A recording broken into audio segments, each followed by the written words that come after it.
food stolen. That is obviously not an argument. Okay, so what? It's not just what has. It's not a rate is binary. Is acceptable it to significant? you? I don't know. I'll be interested to know, and we could decide if we think the rate is significant.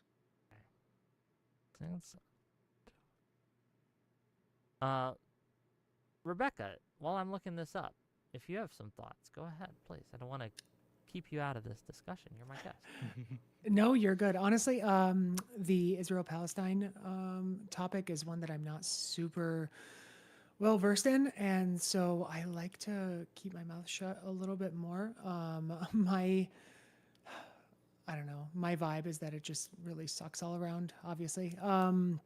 But my focus from an American perspective is trying to figure out our fire at home, so that we can go back to actually having people in office that can help others around the world, especially with the damage we did with USAID as well. So I don't have really fiery opinions on the Israel-Palestine conflict, except that I don't think that we should burn down our own country because our candidates aren't perfect on it, but that's it. That's fair too. I agree with that. So here is the AI overview. So take that for what it is. Okay? Oh no. I don't take the AI overview. I'm a tech guy and I'm big into AI. I love AI. You should never rely on the Google AI overview. Okay, so do you have then what Sure, source would you like me to use? Because I'll there's use better AI. contested sources on this. Yeah, but you can kind of. I'll look it up. Okay, look it up. Because again, if you're going to ask me for specific sources on this specific claim. Yeah, but you made the claim. I didn't make the claim. You made the claim. That, hold on. And by the way, you haven't heard reports of this? You haven't heard reports of Hamas I've heard reports of them stealing material civilians? for construction and weapons. I have not heard reports of them stealing food at any significant rate. Okay. Okay, if all you want is a report of them doing that. Not a report of them doing it. Hold on. I'm looking it up, Whick, one step at a time. Sure. This is your problem. You stack too much. I stack too much because what you do is you don't let me get. Do you want me to where look I'm it up or going. not? Hold on. Hey, look it up. Look it up. I'm just, again, I don't want to get lost from my main point here is So that then don't make a point you're not sure about. No, this is my thesis statement. That boots on the ground, and I'm just doing it so you remember why we're arguing in the first place.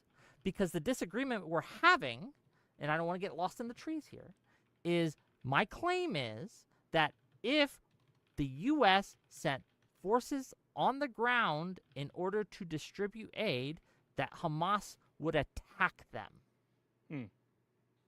Okay, just saying. I have no reason to believe that to be true. Okay. Why do you believe that that's true? Because what do you think Hamas's position on America is? I think that it doesn't matter what Hamas. Okay, microphone's working. Just realized I have myself deafened. And my VOD gain is extremely down. So let's bring the VOD gain up on my microphone. Yes, Carl knows how to broadcast and live stream. Ooh wah. So I need to go backwards and go back like an hour and a half, maybe an hour, and see how Whick started this panel.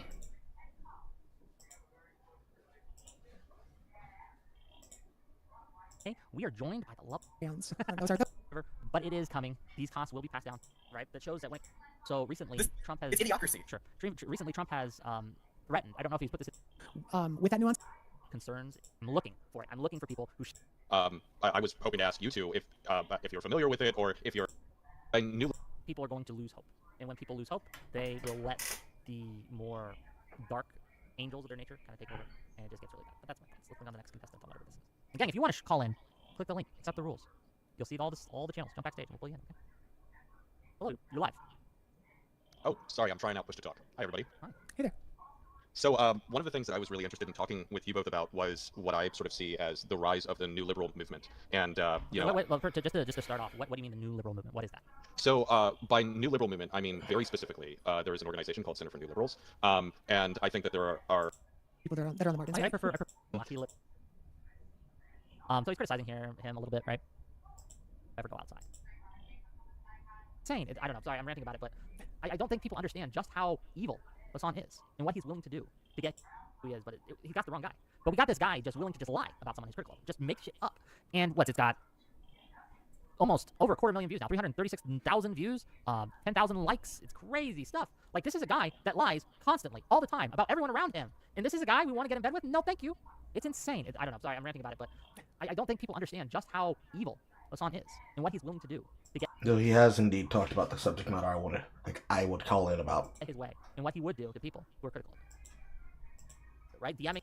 A few times you see someone break with Trump. Individuals that Before he just Um, like Catholic Saturday. And he asked people who disagree with him to call in and call on. This guy was with him for about 2 hours. I jumped at the tail end of it to show everyone I shaved my face, and we sparred for I guess about 20 minutes, 15 minutes, something like that, not very long at all. And you said you wanted to continue the conversation on my show, so I offered you a chance to call in, and here we are. Aid sides of his action. Distribute aid that Hamas would have. USAID, UN contests that claim, and both of them have methodological Sure. problems with each other. Yeah. I guess fair enough. To say though that maybe you don't agree. Would you agree or disagree that one of the main strategies that has been used by Hamas and other quote-unquote resistance groups when it comes to Israel is to maximize the amount of civilian casualties on the Palestinian end in order to produce propaganda to hurt, weaken, and isolate Israel as a whole? They want more death. They want more destruction. They want to get those pictures out. They want to get those, that propaganda out. And it's not fake. I'm not saying they're making it up. But they are trying to maximize the amount of Palestinians that get killed in order to gain sympathy with the world, in order to turn the world against Israel. Do you think that Israel does that? Agree with that as a basic strategy that they've used for a long time? Do you think Israel uses that strategy sometimes? It might or may not. I'm not sure. Not with its own citizens, though. They definitely You don't think That's why Israel they has had the Iron Dome and all this. ever kind of accepted and taken advantage of loss? Sure. I think that they would propagandize losses on their side, but my argument isn't that Hamas just propagandizes the losses that they take. My argument is that Hamas seeks to maximize the casualties that its I don't think they seek to maximize. I do think they are looser on this than Israel by a lot. So, if you ask me let's say there's 1 being no one does this or the country doesn't do this at all to a 10, I put Hamas at like an 8, and I put Israel at a 4.5, and I put the United States at a 1.5.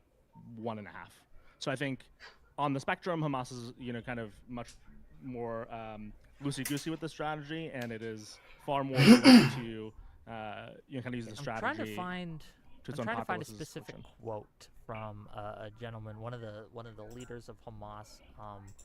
I wish I had this on my. No, but I agree. Again, it's a matter of spectrum. So I think it's a strategy that all nations will use, and a more combative terrorist organization like Hamas that is kind of a mixture of government and terrorist state at this point. Israel uses a tremendous amount and is probably second. So that's the issue, right? As we're talking about, it's like Hamas, and then it's Israel, and then it's everybody else. And so I think there's kind of a nation who loves. By the way, keep in mind we still are not allowed to send journalists into the region. Why is that? Yes, it's a very dangerous place to be. No, that's not why. Yeah, Lots of why journalists aren't would we? love to go because So Israel you will not understand allow American it. has had journalists Israel in that region. will not allow it. Israel does not allow journalists into certain sections of Gaza. You are absolutely out of your mind, Whick. You do not know what you're talking about. Hold on. Oh my goodness. We have had. Let me look this up. Look 'cause it I'm up. pretty sure. Israel has hit Look it up. quote unquote journalistic sites that where American journalists have been. Look it up. Yeah. Oh, are you talking post October 7th or pre? Post. Then you might be correct. And I know for a and fact. there's definitely limitations, but post it's not allowed at all. Yeah, because it's an active combat zone. So No, that's not. We're in active combat zones all the time. We literally have American journalists in Iran. Sure. Okay, while well, tell we're me why threatening to nuke them. you think they don't allow journalists. Because in they there. also do the propaganda shit, and again, it's like Hamas, and then Israel, and then everybody else. Okay, And so for you to use hold on, this hold as on, if it's you not understand. a strategy Fair enough. broadly I'll just employed by grant this to Israel you. I'll just is grant this to you. insane. I'll just grant this to you. But you understand what you just did there? I made a claim about Hamas maximizing its civilian casualties, and then you pivot to, Israel doesn't allow journalists in the region because of...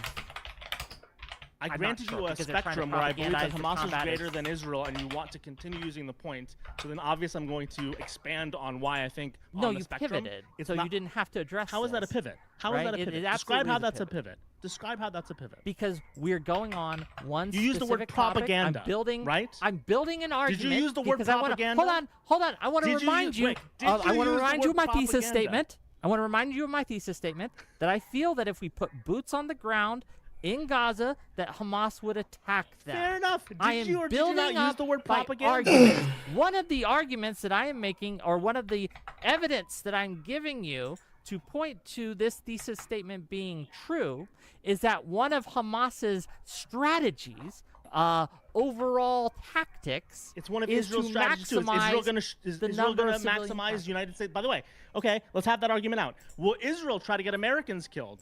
Maybe not give Americans intel so that Hamas, shoots a few rockets and shoots a few guns. Some Americans die and it mobilizes us into war. I can imagine that happening, but not There we go. near at the rate. Well, we just have a Not disagreement near in at the spectrum. rate that We just have a disagreement in Hamas would do spectrum. this. Hamas would attempt You to don't- create a situation Unfortunately, where Israel's far more there capable, are by the way, of so doing many this as they casualties, a actively mass do it every casualty single day. event, in order to, again, gain sympathies, to use And this Israel doesn't against use this Israel and strategy its at all to allies, the activate great the state United in States. America, right? This is something that they absolutely would do. Yeah, And which is Israel fine. never. We're not talking about Israel right now. We're talking about Right, Hamas. but we're using an argument to say, would you say the same thing if we were in the region about what Israel would do? Hold on. Do you This think is all I am probability. here to support everything No, but this that is all Israel probability. does? We don't I'm know not. either thing is going to happen, and so when you present this argument, you have But to you tell me understand why I said it was a it's pivot, right? threat.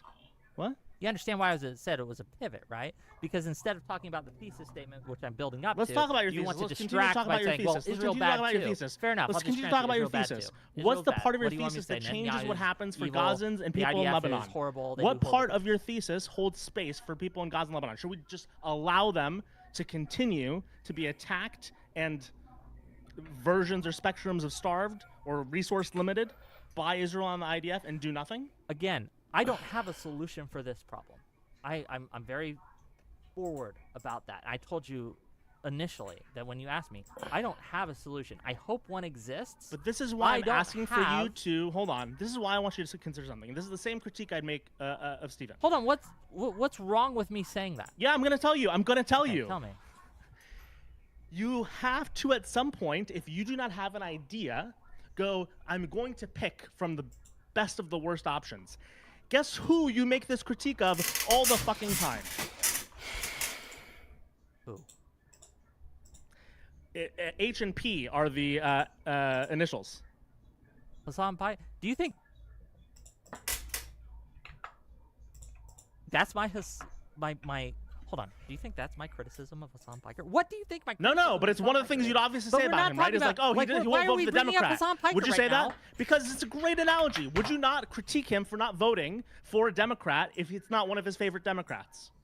Hold on. Would you critique him or not for that? Yes, but do you think that? Yeah, but that has a lot less to do with critiquing him for not voting for the right people versus you getting absolutely spurred-tastic about it. That's the same thing. It's not the as same if thing, but it's a Hassan said, great. I don't it's know a great how to analogy solve this specific of situation. It's an absolutely great analogy. I love when a soldier dies. How many Ukrainians have died so far? Like 50,000. Sometimes doing the right thing. View of people out in the streets being belligerent, either from drug use or mental health issues. And the suggestion that me and Jocular agreed on is that some people need to be coerced into care. And often probably by the state. Local communities, but it needs to be the state. Gotta get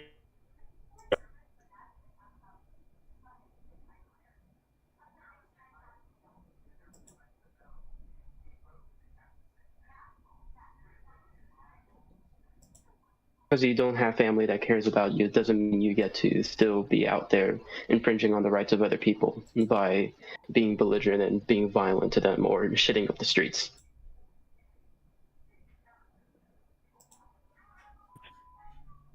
hold on, let me change my Second?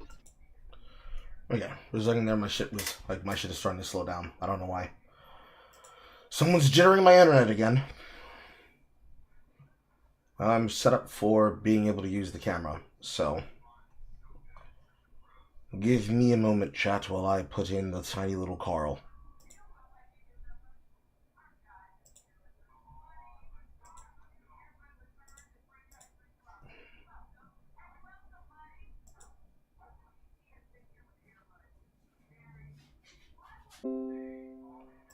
Some pause this. Do you think that criticizing me for saying, hey man, I don't have all the answers here, I don't have a specific policy position to give you that would fix this, the state of Israel-Palestine right now, is a similar thing to Hassan Piker saying, I'm going to vote for third No, party. it's how you attack me for my moderate position compared to what would be Hassan's position, but is more than what we're doing today, and make it seem as if there's some other option I'm not reaching for, and therefore I'm an extremist. You have to have some level of charity for if you do not have some alternative that you think we can all point to going, okay, I'm not just going to like mischaracterize you as being an extremist, you have an idea, I don't love this idea, fair enough. You said at the end of last stream, you said that my idea with the dissolution of Israel still does not make any fucking sense whatsoever, and you're critiquing right now boots on the ground strategy, when we're sending boots on the ground, by the way, to Iran, because we're tied in with Israel, and this is all, kind of, if you logic it out, you can take this intellectual horsepower, it's all Israel's one big campaign, and now it's happening in Lebanon, now I'm saying we've got to do something different. If you have a different strategy, propose it to me, but don't propose that I'm an extremist. At the end of our discussion on Saturday, I believe it was, or Sunday, one of the two. I think it was Saturday. I was in the middle of telling you there were two possibilities. You interrupted me after the first one.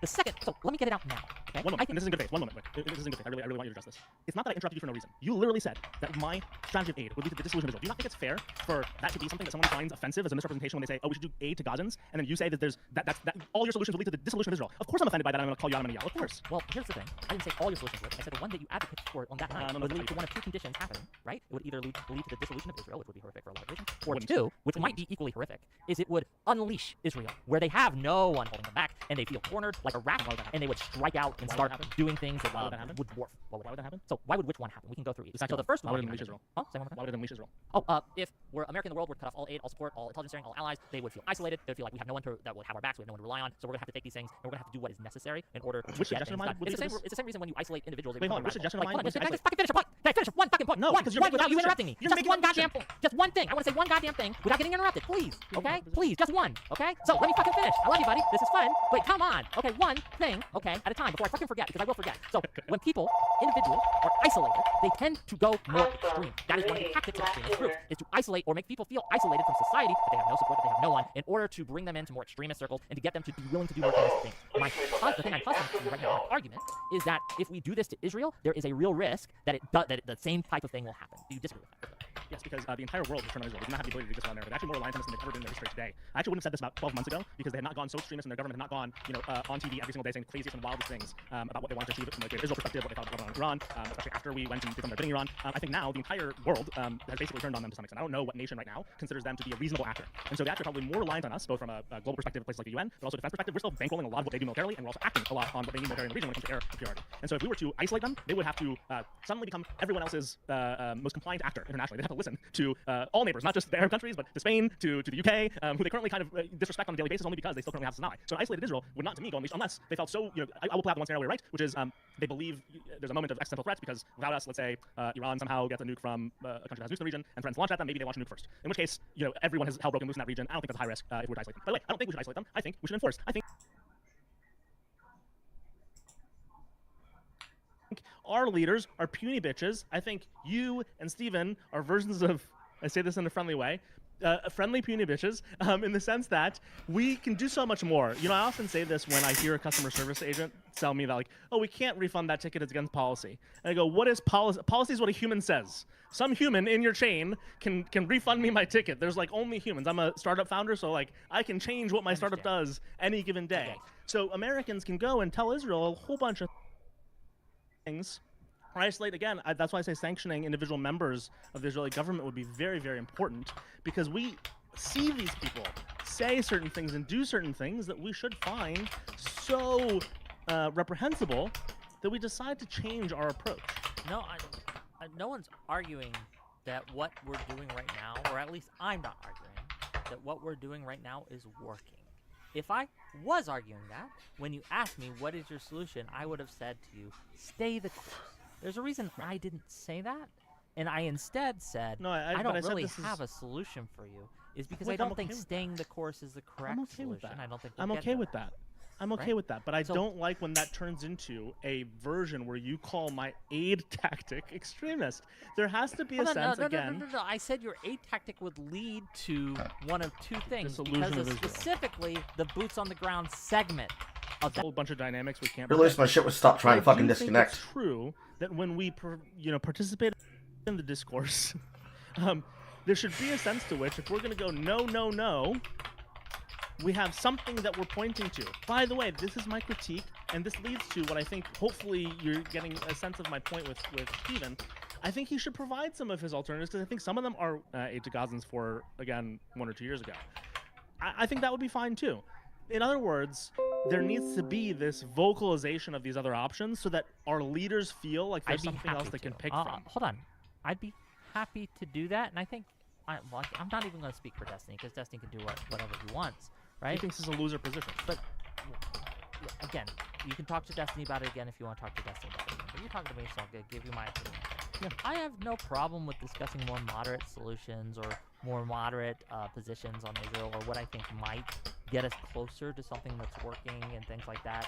But the reason I can't, and it really is I can't, is because you have a sizable and growing segment of the left who I feel, and I'm not including you in this, so don't get mad, okay? I don't know you enough. Maybe you are, maybe you aren't. I don't know you, right?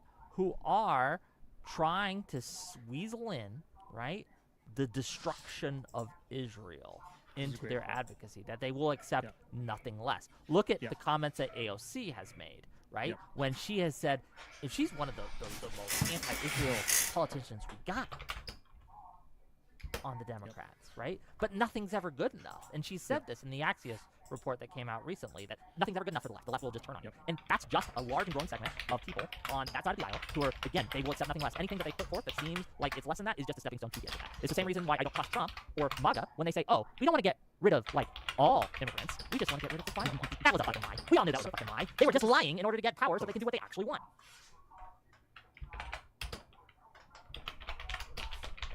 I posit to you, I argue to you, right, that Hassan and those people are doing the same thing when it comes to this. So this is super important. I love this topic because I have a strong opinion that I'm aligned with you. So again, I told you this. But just real quick, we do gotta. This will be the last thing, because then I do gotta. You want to go to your other shitty chatters? Fine.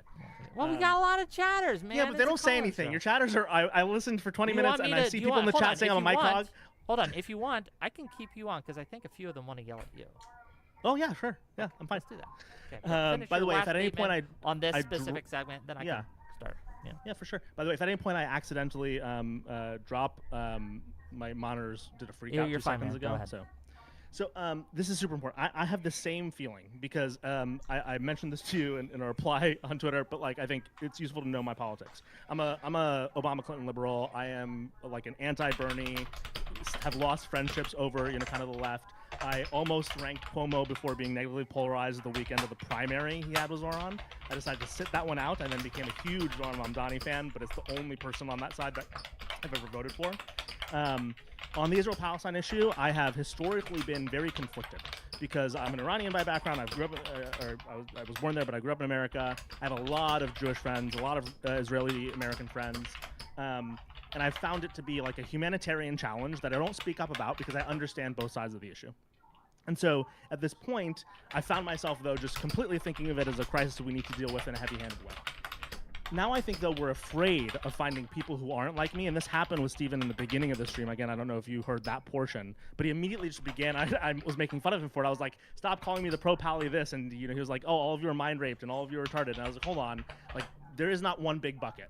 Now, it's hard to find this bucket, I think, in streamer world, so I think, like, your call-ins, his call-ins, the streamers that we're talking about, there I think people have a lot of innuendo and secret agendas.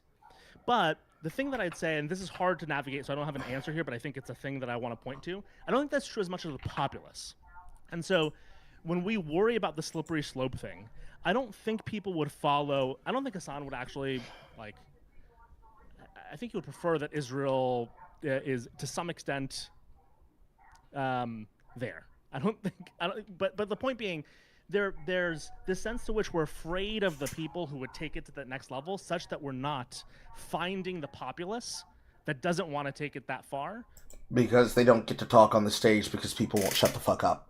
That's why.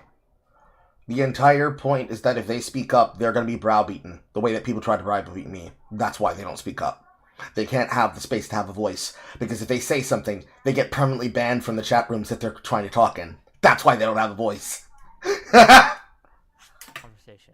right? Yeah. And I'm fine with, like, I'm hearing you out. No, this wasn't a critique. This was a real question. I agree with you. But just to tell you, like, my thing is, I think it's happening more than you think. I think that what gets attention is the conflict. What gets attention is the very extreme views. Yeah. But the other things are happening. It's just no one reports on them. Are they though? I mean, I do. I think they are. I've had conversations. I've had some extreme conversations too, obviously. But I've had conversations which were very mild, which were very like, okay, well, you are more anti-Israel than I am. I am more pro-Israel than you are, and we have a fun conversation. Yeah. And it's fine. But the problem is that there are bad actors on both sides who say if you don't support everything the IDF does, you are a Hamas supporter, you're a terrorist lover, you're all this, right? And you've seen this happen. You've seen people say this. I'm sure that they've said this about you. Yep. On the other side, it happens too. If you say, well, you know what, gang? Yes, the IDF, what they're doing is horrific, but the Hamas did kill a bunch of civilians and things. You will have people like, oh, you guys. You love genocide. You love to kill Arabs, don't you? You just don't care about Palestinian lives. And it happens on both sides. And they're doing this. It's called reciprocal radicalization, right? They're trying to radicalize both sides of the aisle. So the one side can point to the other side and says, we have to go more extreme because look at what the bad things that they're doing. And the other side, well, we have to go more extreme too because look at the bad things they're doing. And it's just, you get a situation where where Pod Save America tries to save Hassan from himself and say, you don't actually support terrorism, right? And he's like, well, no, actually I do. I really love Hamas, and they're 1,000 times better, right? They're the lesser evil, right? And I wouldn't vote for, Newsom, but I'd vote for Hamas, right? And it's just crazy. It's just crazy shit. But it's funny because you found, I think, and maybe this is local to Steven, but yeah, Steven but gets so again, much we got to start bringing people on. So yeah, I'll just say this: I think you found my Briefly, critique of him, which is like he needs to have more of those middle conversations rather than just fighting one side of it. Which, by the way, you can help with because you often have him on, and I think it's like it's not as entertaining when he's not yelling at somebody. For, like, calm discussions. God, yeah, I gotta make. No, he doesn't. Anyway, let's bring in some people.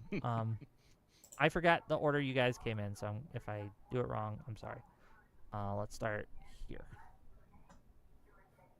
Hello, you're live. Yo! This nigga is playing a fucking game of ranked in a one-man solo queue lobby while he's talking on air. Also, I'd like to see Short Fat Otaku, like, rubbed off on you, bro. We got Stacy K, and now we get Lilith Lovett, both in the same week. And we're hearing that ContraPoints is gonna do a debate against Hassan Piker. I hope it happens. We'll see, though. You might need a moderator, bro. If they pick me for that, then hell yeah, but I don't think I'm going to get picked for that one, unfortunately. I don't know. Are you still going to keep the same anti-Hassan energy as the moderator? Not as a moderator, no. But after the debate's done, yes. As a moderator, I will be... So, basically, what's happening right now is the following. The person that Whick was debating, the gentleman in the top right square, was somebody he was talking to on another broadcast that effectively was antagonizing him about a question. And so, he said, I will talk to you later on my broadcast when I have time. He made time, and this entire time that they've been talking, when I went backwards in time to go see if there was something relevant, I wanted to call it out. Was Hassan Piker and content creator related on the subject matter of shit like Twitch and Hassan's rhetoric and how dangerous it is from the view of somebody who doesn't necessarily respond to the world of those people. Come on, there we go. Please tell me my shit reconnected properly. Lord knows if you can even hear me right now, because it keeps going in and out. I don't know why. But he's been having an argument with that guy the majority of the time that he has been here, which is what we tuned in on. And I'm currently in the backstage, waiting for an opportunity to talk on stage. So I am sitting here listening and then responding when I have things to say in the arguments, and I'm also talking inside of the chat room while this is happening. That's what's going on, Exocrusher. Also, having a Discord surrounding Applebee's internet Bloodsport sounds like shark-infested waters. It is. That's what most often happens on panels hosted by Whick. Whick puts money over content, so if money does not continue flowing, he does not allow conversation. And conversation goes in the direction of the person who's being the most violent and tribalistic. Because that gets people to donate money, because then they ask questions and talk questions about subject matters and topics. It's a very, very, very bad problem. Because if Whick doesn't control, it means somebody else in the conversation has to control. We were just talking about this inside of the symposium over in Dev's server and audience. More often than not, a person who's never been on the microphone starts talking about something on the microphone. Then when that individual gets the chance to speak, they are being in a room full of heavy hitters and comptrollers and trolls that will just throw monkey wrenches in the middle of a person's argument, and then they will be disrespectful to them, and then they will browbeat them, and then they will brute force them, and then the audience that's listening. Really wish my OBS would stop going in and out.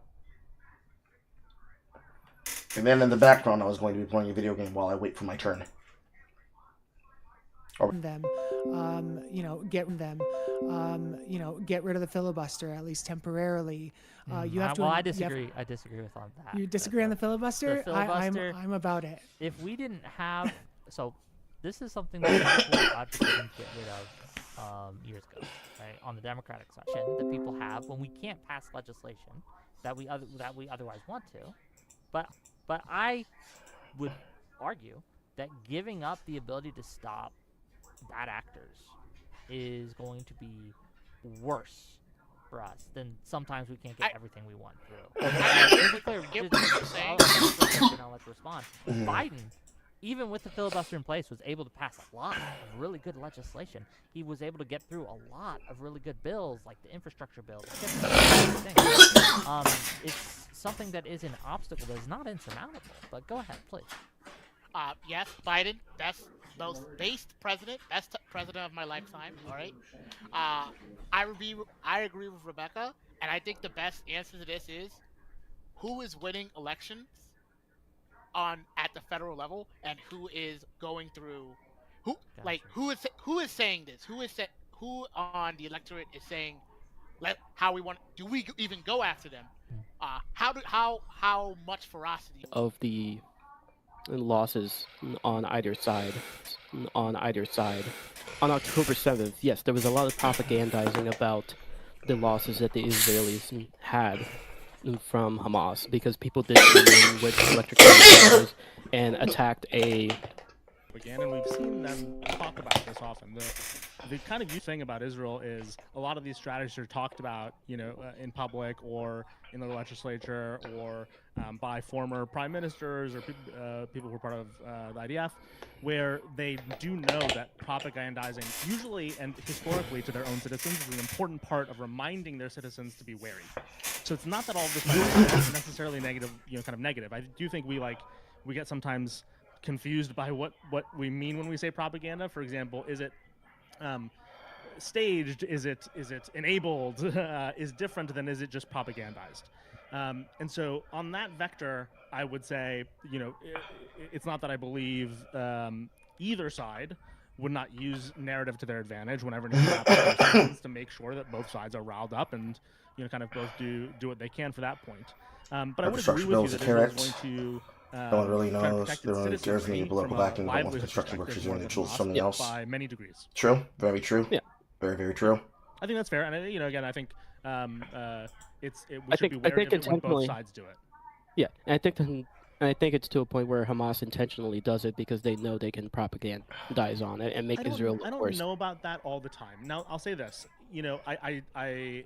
I agree with you that happens because Hamas is, far more careless with life than any more rogue, whatever they are, organization, terrorist, state, whatever you want to call them, will be more, kind of uncaring. However, I do think we've now begun to look for it a little too much, and we've assumed too much. again, I don't want to, kind of overkill on Steven watching Destiny, but like he'll go over streams where I go, we're looking a little bit too much for evidence that this thing that happened was not as either Palestinians or journalists. The example that I saw a lot of actually too was there was that journalist that almost got hit by a rocket like 2 weeks ago or 3 weeks ago, or it hit right behind him.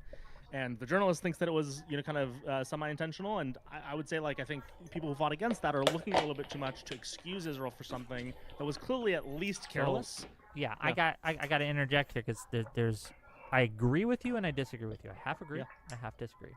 So, yes, I agree that a lot of people have motivated reasoning when they're looking into. They're not looking to say whether or not something happened. They're looking to disprove a thing, right? And this happens on all sides. This is a thing. And I do agree with you that happens too much. We should do less of it. Instead of saying, we are going to seek out to disprove this happened or this claim happened, we should stop doing that and see if it did or not. But I disagree with you that we should look into things less. I think that when one of the most frustrating things about Israel-Palestine, why I hate it, I hate talking about this a lot, is because I cannot ascertain without huge amounts of effort what is actually going on. There are so many false claims being just thrown out there, propaganda in the bad sense, right, where they're just fucking making things up, right, that in order to sift through what's actually happening from what people are just saying is happening is enormously difficult. Responding to Palestine is wrong. Like, they're allowing settlements into places where there are Palestinian people living and stuff like that. They're forcing people out of their homes and stuff like that. And I'll say, yeah, I agree. Those are terrible things. But we can also agree that Hamas is doing terrible things when they're sending in people to not only kill a bunch of people, but rape a bunch of people, and then people like Hassan will be like, oh, no, rapes didn't happen. And it's like, no, we have evidence of all this. So, I hate to say this because I'm very anti. The evidence for this You don't have to say it. You understand that, right? You don't have to. No, but I think this what is you're important. doing now, you're going to choose. With the next words out of your mouth, Listen, you are choosing you can to either say it. Yeah, you can I either will, say I will. you can either say the evidence is there because we have the evidence there We that they don't. did come in. We have the evidence that came in. This whole idea that there's a tremendous amount of sex crimes committed. Now, I will give you my perspective because I think honesty is super important here. I don't think that no sex crimes happened, but I don't think an amount of sex crimes happened that should control this narrative. We don't have evidence of this quantity. I And think one my of the things evidence is their ideology. Can I just finish? I think my There's an evidence- important. How many? Yes. There's an Hold on, important. real quick. There's I an think important my point I'm gonna evidence- make. There's an important point I'm gonna make. I promise. I promise you're gonna like this point, or at least understand it. That they Hold on. should come in and Hold on. kill it. Hold on. The enemies One of the of reasons I Allah. don't bring this, one of the reasons I don't like when this is brought up, it's the same reason that I will often not like in general when a lot of this, like, what happens in terrorism or war is brought up. Because in 2017 to 2018, I worked for a company. I'll even name the person so you can go look up that there's a real human being that existed. A member of the IDF was the COO of this company. The company's name was Stella.ai. The COO's name is Itai. I've not spoken to him in many years, and I don't even care that I'm calling him out here. He was former IDF. I'm Iranian. As you guys can all hear, I'm very politically opinionated. He and I would get into political debates, not even about Israel-Palestine. We would get into about, like, this was early years of Trump. But we were friendly enough that he found it amusing every once in a while to literally take his phone, turn it to me, and open these WhatsApp groups where current IDF soldiers will share with former IDF soldiers visions of war. And he would be laughing and showing me images of Gaza and Gazans dead that were being shared back to him. I had real experience with this thing that we now have seen leaks of, these reported WhatsApp groups. And I'd be like, stop, Itai, stop, and whatever. And I go, like, I don't bring that up, except today, right now, except to say that it's fucked up. People in combat are fucked up, and fucked up things will happen. And he would, every 2 or 3 days at lunch, turn a phone to me and show me dead Gazans as an IDF alert. And I go, look, I don't... we can agree that we can agree Right, that. but I guess I wash that all away. I go, that's in the wash. Let's as the U.S., the protector of liberty, the protector of people, say none of it should happen. And again, this is why I'm somewhat okay with boots on the ground. I go, if we're going to lose money, if we're going to lose our spirit, if we're going to lose our politics to an outside war, I somewhat think we should either get involved or come back. And by the way, I'm Let me Iranian. ask I you. don't like U.S. Hold on. Let me intervention. ask you a question. Yeah. If you could pick Yep. one, so you're in charge of the military, but we only have resources to go into either Israel, Palestine, and stop that, or we could stop Russia, Ukraine. Which one would you go to and why? When you say stop, we would use the forces to like stop Yeah, the conflict. we or would we'd... boots on the ground, stop it from happening, resolve the conflict. With And I our guess in military either might. situation, it would resolve as is. I guess is the hard part of that question. Like No, what- when- specifically, what would you support putting boots on the ground in? No, sorry. Like- No, I want to make sure I get which question. I'm Ask answering. again. Ask again. I didn't catch what you asked. Like, would Israel-Palestine resolve as it is? What do you mean? where- as it is? Like you say, put boots on the ground to stop the conflict. Like, and then Palestine and Israel are as they were before October 7th. Like, Just- tell well, me. to stop the quote-unquote genocide. Okay.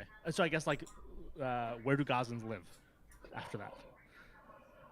Where would they need to live for you to be okay with putting boots on the ground there instead of Ukraine? I guess if they could return back to Gaza. Okay, so full right of return? Yeah. Okay. Fair enough. I mean, it's an interesting question, by the way. I love that question. That's a great hypothetical. Well, because the reason I ask it is because we have limited political capital of what. Mainly, here's my answer to this, because I don't know what Wick's answer is, but here's my answer to this. The problem is that you want people to have the ability to return, but not people who have never been to the capital, that have never been in the region. You're not going to have a bunch of people start flocking here, saying, oh, yeah, I belong here, I deserve to be here. No. It has to be people who are living in the region. And then you're going to have to drop battle plans and agreements and trees, put them in a room, sit them down, get them to agree to certain rules of how you're going to have a two-party state, and talk out how it's going to happen.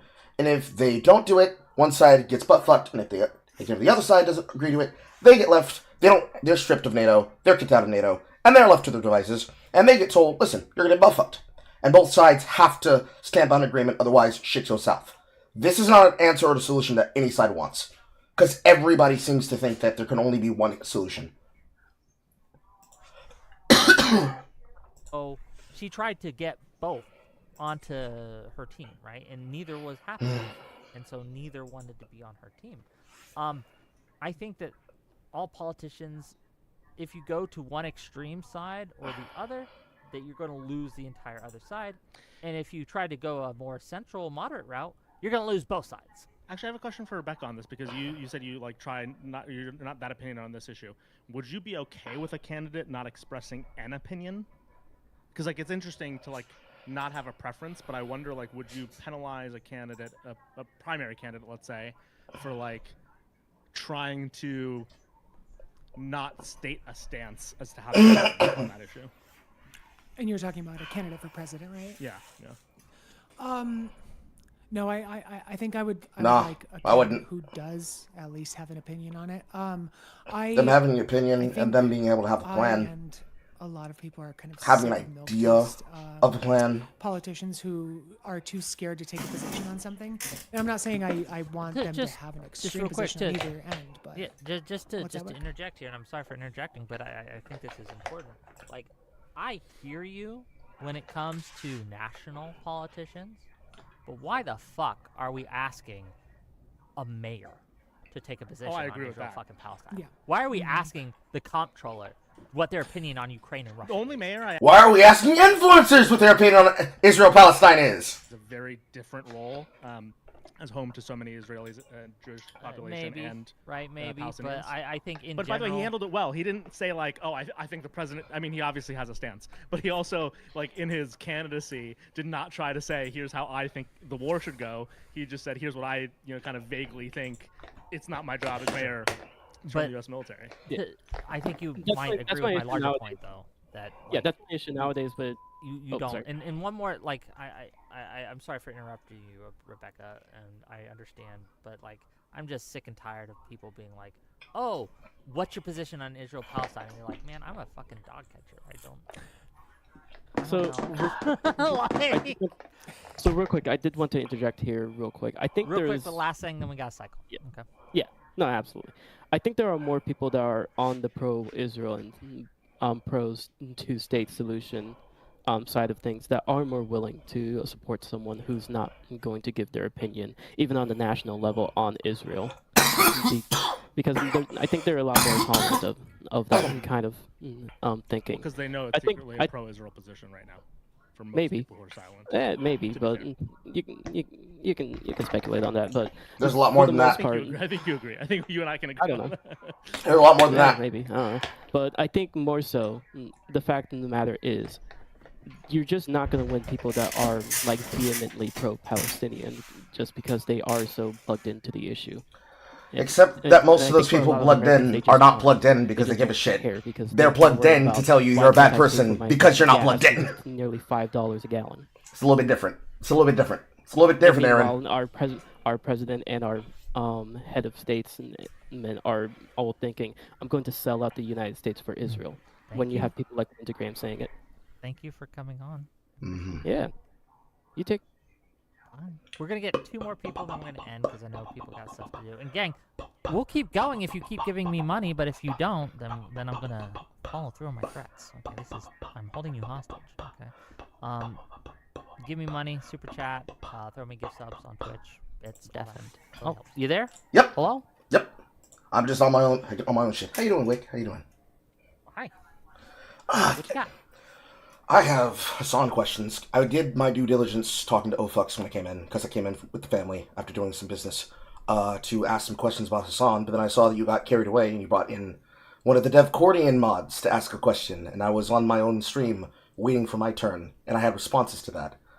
But my question to you is, on the Hassan question, have you considered bringing in people that are not considered like mainstream political platformed figures that are amongst the liberals and others to really like sit down and have the exact same liberal table that you've already had, but actually bringing in the people who never get heard from?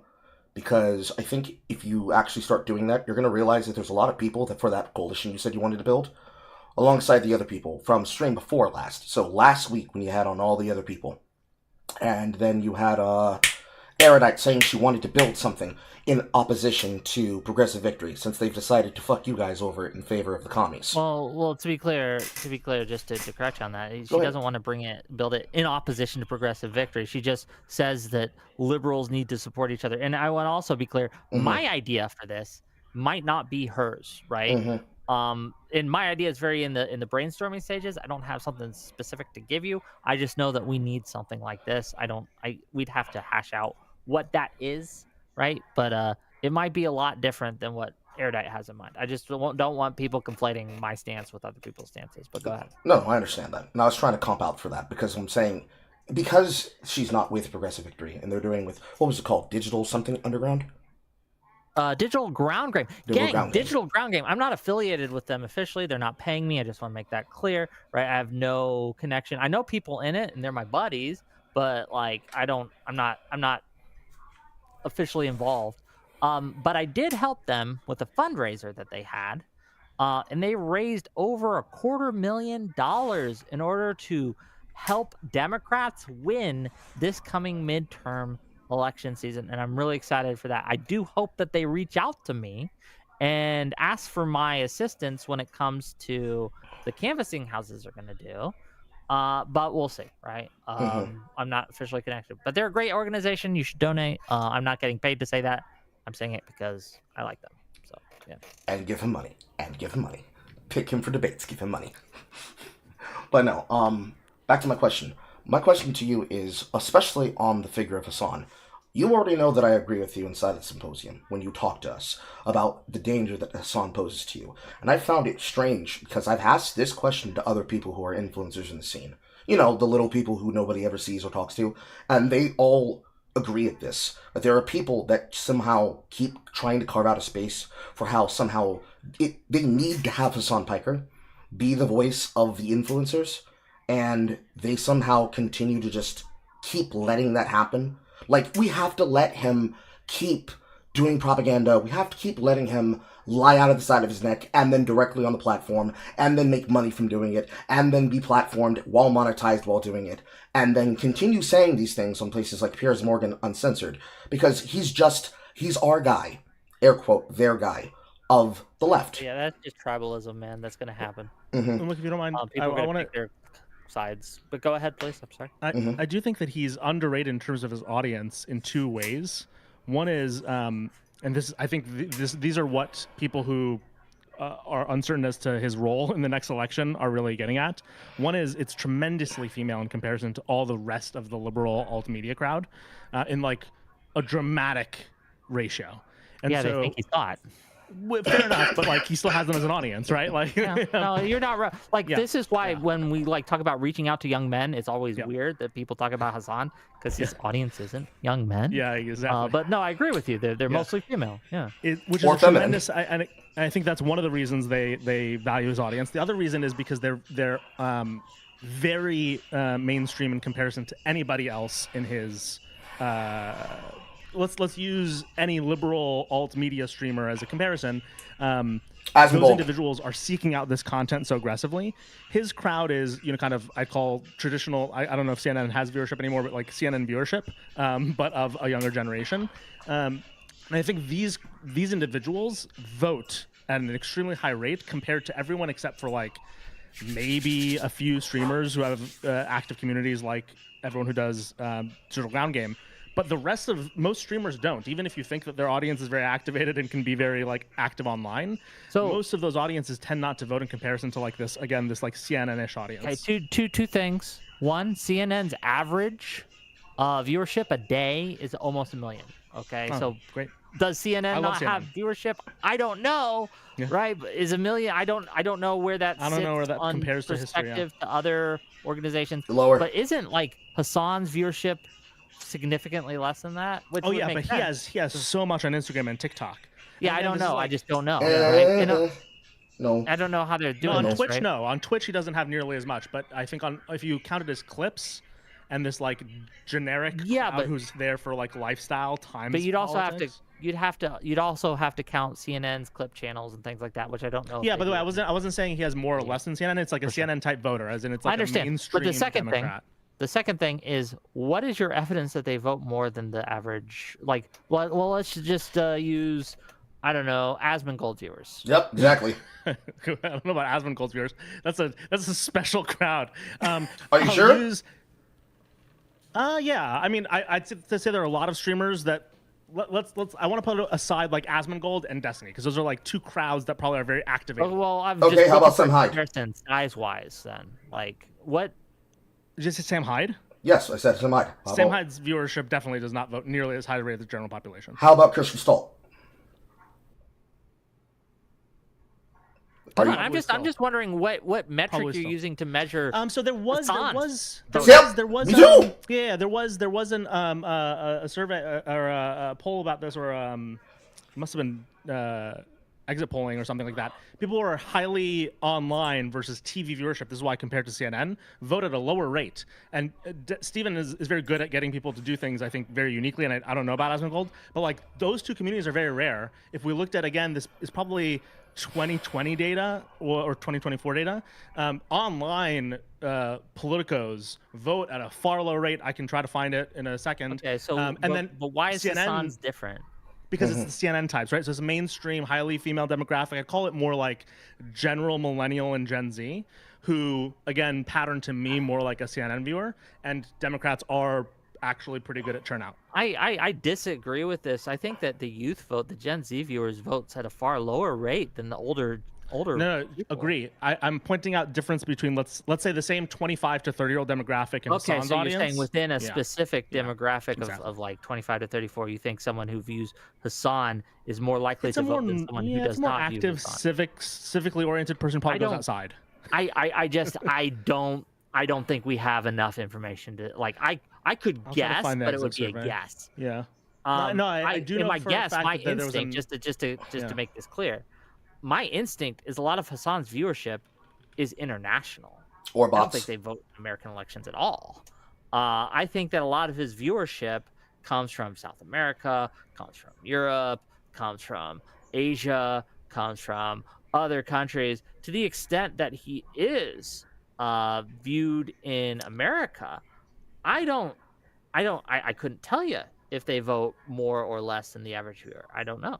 And that's assuming that they aren't The hate reason I would watchers. slightly push back against that is, again, I think this like TikTok, Instagram crowd is a lot of American people who come for his lifestyle content and his affiliations with like all those lifestyle streamers in his group. I'm forgetting all their names, like Denims and Frogan and Cutie, Cinderella and her husband Ludwig, and pretty much everybody who's a part of OTK, And so and there's- Under Thieves. I could go on. Here's $5. Just let me make a little money. $5 from Karen D. Hippie to say, how can we focus on our own country's issues when it's glaringly obvious these foreign issues directly impact Americans? Well, that's a big answer there. There is an answer, though. From me, is like, we don't have to... I'm not advocating that we don't say anything or do anything about foreign entanglements. I'm not an isolationist. I think we should be active on the world stage. But I'm talking about when we're trying to push a message and what we run on. No one gives a fuck about foreign relations as much as they do about domestic issues. Like, it's just a numbers game. Like, if you ask what people vote on, it's affordability, it's inflation, it's gas prices, it's Medicare, it's all these issues. I think foreign policy is like way down on the list, just in general. But I want to hear from Rowan. I want to get her back in on this a little bit before we get too far away. What are your thoughts on the Hassan viewers? Do they vote? Do they not? You know, I was just starting to try and look it up. It looks like I'm trying to find good numbers, but it looks like the community does skew male. Early adult years, 25 to 29 range. I don't know how accurate that is. That's from streams charts. No. Oh, okay, yeah. So I mean, but even if it did, I would guess still he's probably better on the ratio than others, even if he's still male as a streamer. Yeah, I don't know, because I mean, the general vibe that I get from Hassan and his community is kind of like the Redditor vibe. You are correct, ma'am. Yeah, I mean, it's just like this more further to the left, and it's like the kind of tropes that you hear, like, oh, did you know that a Democrat is actually a right-wing conservative in any other country in the world? And it's like, well, that's really not true. Like, come on. I just don't get the sense that they are politically activated, because they spend a lot of time complaining, and I have not seen them spend much time actually trying to build coalitions.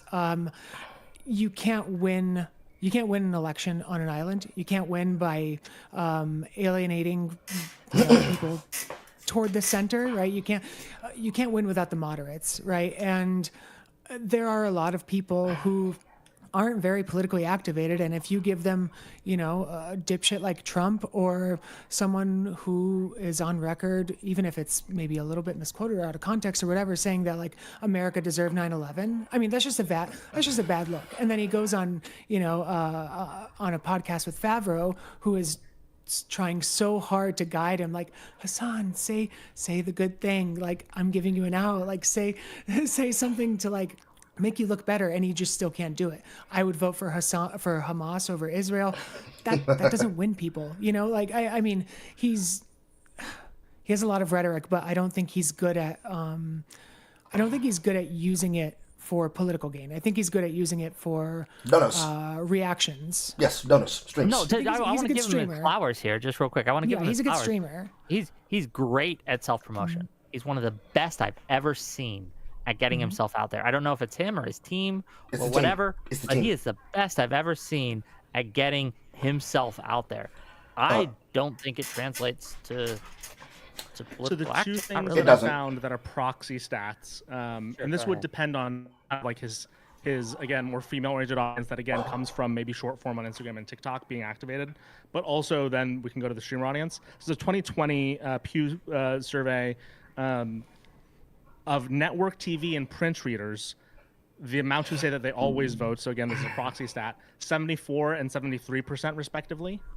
Of people who seek out news websites and apps, 59%. Of people who mostly get it through social media, including streaming, 47%.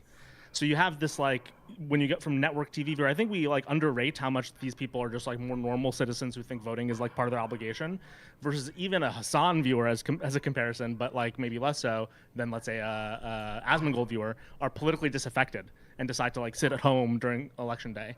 And then related, there's this other stat. It's right here. Hold on. Women just vote so much more than men. Young men 18 to 34 is the lowest propensity voting demographic, which again is a streaming audience. So again, depending on like how much his audience is like female 18 to 34, which I think it is based on TikTok and Instagram, I do think he's going to have, but by the way, they kind of casually probably already will vote directionally with where he is. It's not like he needs to radicalize him that much unless we get a primary where we have a very progressive candidate versus a liberal. We haven't seen this yet because he wasn't this active and popular for Bernie versus Hillary. And obviously with the Biden situation is kind of different. So I don't think we've actually seen him try to have to activate his audience this way. And obviously he's not done a good job so far fundraising. But if his demographics are true, he will actually drive votes at a higher rate than everyone thinks. I think we're reaching with those because, again, which 18 to 34-year-old women are watching him? Because they, again, while yes, you might say that people who watch XQC, right, are mostly male, mostly don't vote because they're not really political streamers. I think we'd need more information to make any claim. That's why I'm not making claim that they don't. Right, I don't think there's information to make any claim.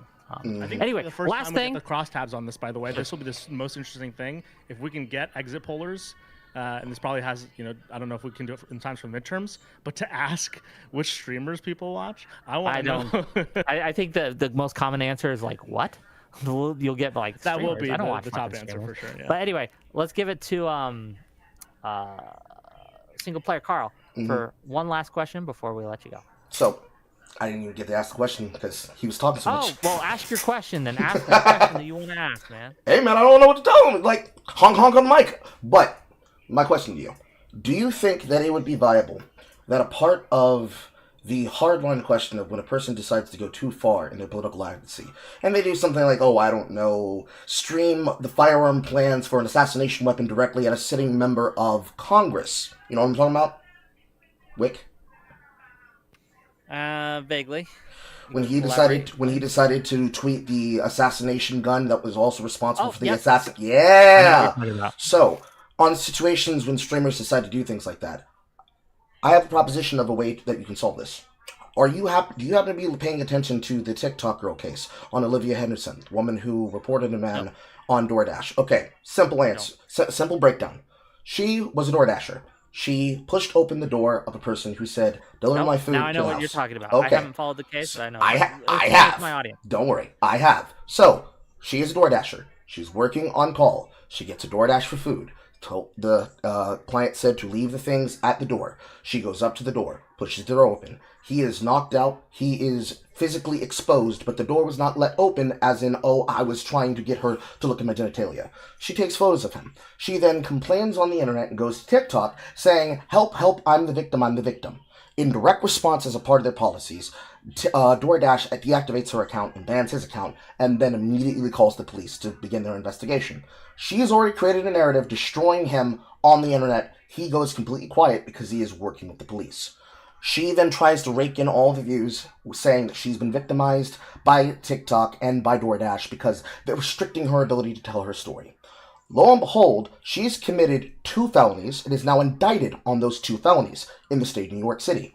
One was on the count of distribution of she basically created revenge porn, 1. And 2, the dissemination of that revenge porn to harass and impose his character. Okay.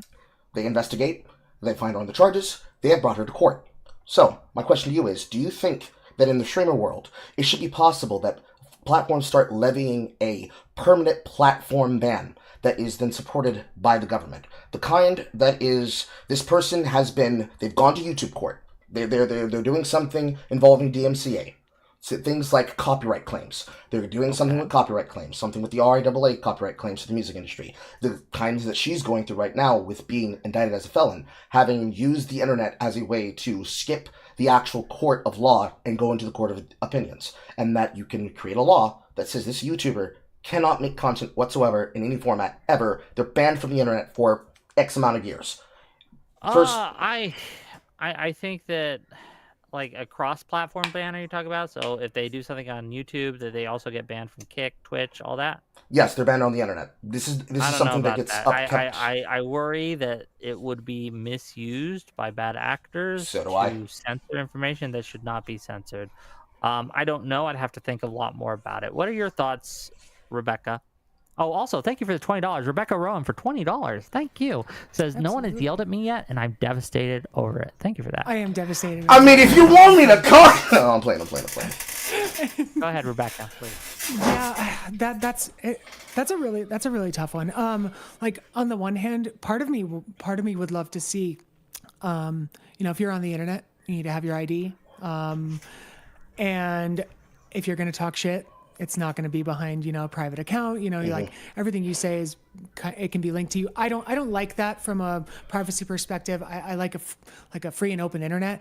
Sometimes I like that idea of like being able to have a little more regulation and control broadly, but I don't think that it can actually work in practice. I don't think that you can do this kind of like regulation where you ban someone on all streaming platforms, because then you have to regulate what's a streaming platform. And I mean, I guess we did that with, broadcast television. So I guess you could bring similar rules to the internet, but the inherently decentralized role of the internet just makes that a lot more difficult. And as we've seen, I mentioned earlier, you get these douchebags like Elon Musk who buy a social media platform and turn it into their own little echo chamber. I mean, you run the risk of that happening. So I don't know. I think you just need many structural reforms and changes to prevent those bad actors. Yeah, in the first place. I think when it comes to this specific case that you mentioned, like it sounds like she's gonna face criminal penalties. So I think that is what should happen. The criminal penalties for distributing revenge porn or whatever they're fucking charging her with. If she's guilty of it, I don't know if she is or not. If she's guilty of it, they should charge her with that and do that. That's what should happen. Well, I bring this up because they already have this in place. It's already been done. It's already been done at least 100 times in different cases. The most recent example was, I'm trying to pull up the TikTok example because it was proliferated all across TikTok, in fact. A woman who lied about being hit in the face with a brick. She's been banned off social media for 5 years pending basically house arrest parole. If she goes on at all during that time period of the ban, she'll have her ability to go on the internet permanently restricted from her. She's probably healthier than all of us at this point. Probably. Okay. But yeah. I'm just saying, can you imagine 5 years without Twitter? Oh my God. Well, see, the way that they're doing it, you got to keep it like this. The way that they're doing it is that you already carve out all the things you need to worry about, right? Parents don't let their children go on the internet without using the parental guidelines. The government is not trying to tell you, listen, I need to see your face so that you can go jack off on Pornhub. We're talking about this person is an active platformed creator. They go onto events. They are regulated at businesses. They go onto debates. They go onto monk debates. They go onto Whick stage and give them money on this platform. They go onto places and they are a structured individual. We're not talking about somebody with an ultra ego Vegeta profile picture who called a sitting member of the House of Representatives or the Senate a dumb wank on the internet and now he wants to pull his identification. We're talking about people who go onto a stage and they are known. They are a known figure. They have created a way to get these influencers off the platform. They have already used it. In that world, in our streamer world, where influencers can do things that create the ability to then get views on their streams. When a person does something like they tweet the assassination plans for a weapon towards a sitting figure, or they dog whistle, or they use a shibboleth to signal when it's okay to bash Jews and when it's not okay to bash Jews. When they do these things on a wide platform, can you be able to then bring that up as a point of purchase in a conversation in a courtroom? And then push for that to be something that's like, oh, Hassan Piker has now been made disaffected during the 2028 voting races because he's been banned off all platforms. I don't know about this. This is something that I think can go really wrong really quickly. I think that if this is to happen, There has to be some really strict, like it has to occur on the internet. It has to.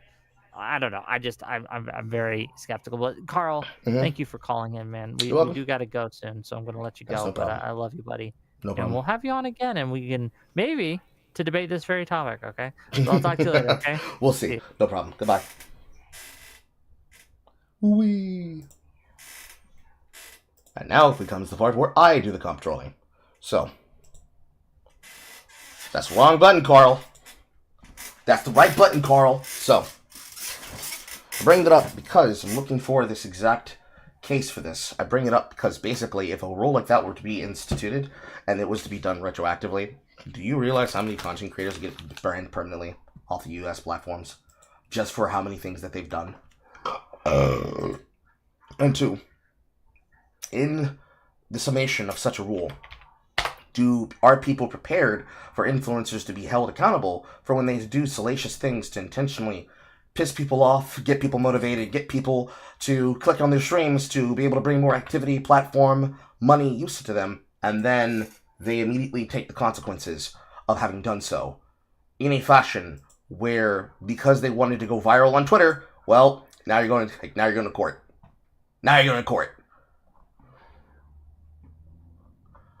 So, I'm going to open up the live broadcast room for call-ins. And I'm going to let you guys have an hour and 15, hour and a half, until about 10 o'clock to discuss it, if you have opinions. I don't even know if people are going to care to, but I'm going to give people the opportunity to do it. Oh boy, it's Skaven. Oh boy, it's Noah. Okay. I am thinking of a number between 1 and 6. Pick a number, Skaven.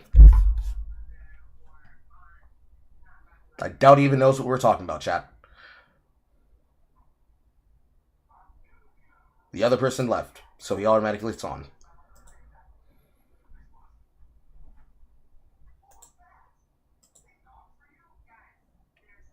Hello, Skaven. Do you have an opinion about the thing that I just went on to Whick and talked about? I accidentally joined this. I'm sorry. Kappa. No problem. So, give me a second, chat, and I will put the question to the symposium. Yeah, I'm sorry. I'm on my phone, and I tapped the notification. Didn't realize it was getting at me here. Yep. It seems to be the way that it goes, so no problem. Don't worry about it. Let me let you go. And I'm going to put the question to the DevCourt audience because I don't know if they were paying attention to my segment. But I'm going to give an hour and 30 minutes for people to discuss it. And we'll see what happens. So, let me tag them.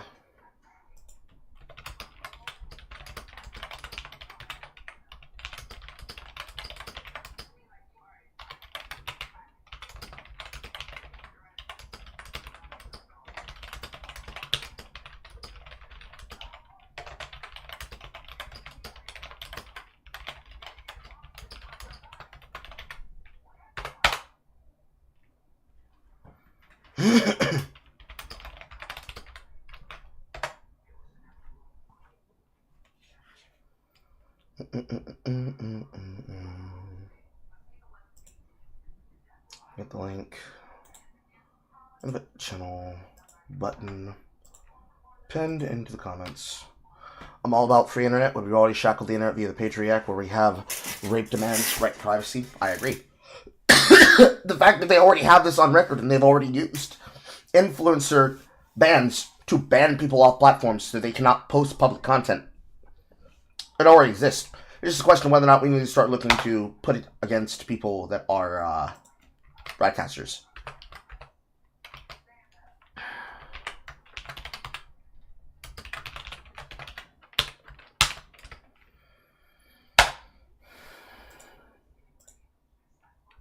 Because more than likely, if you actually really think about it. Why am I choking so much, goddammit?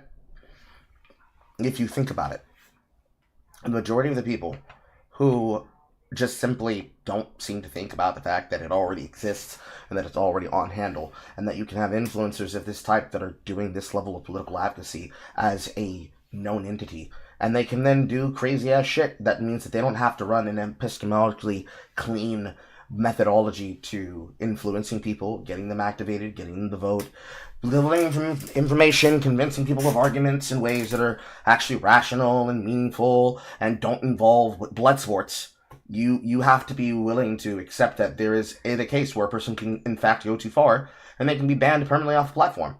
They can already ban you permanently off the platform individualistically as an influencer. Doing this from the point of the state where you have done something demonstrably using social media as a way to destroy a person's life, yeah, there's actually a room where you can have that person banned off the platform because they have now used the court of public opinion as a cudgel to bash their opponents and to bash other people and to continue building an ignobly impossible group in which to push back against. You have the right to do that.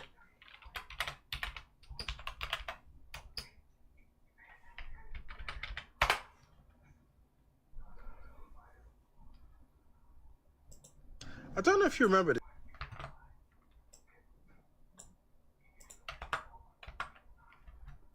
Post this right here. And then let me get this on screen.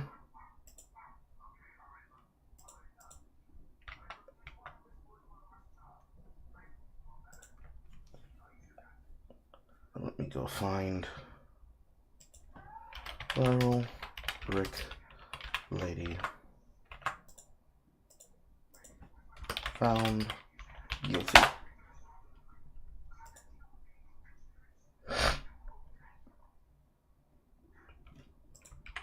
Click Houston and posting this inside of DevCord.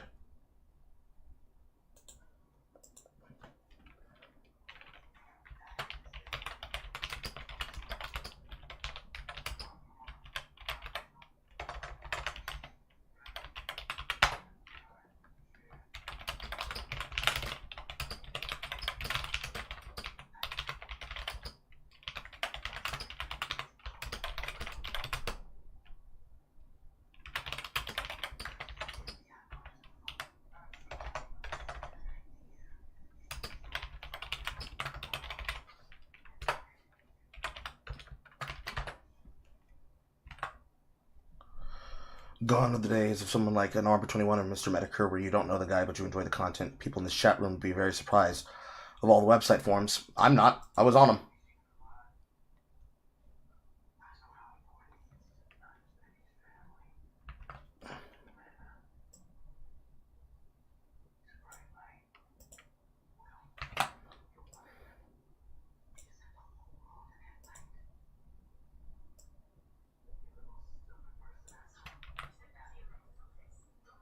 Go here.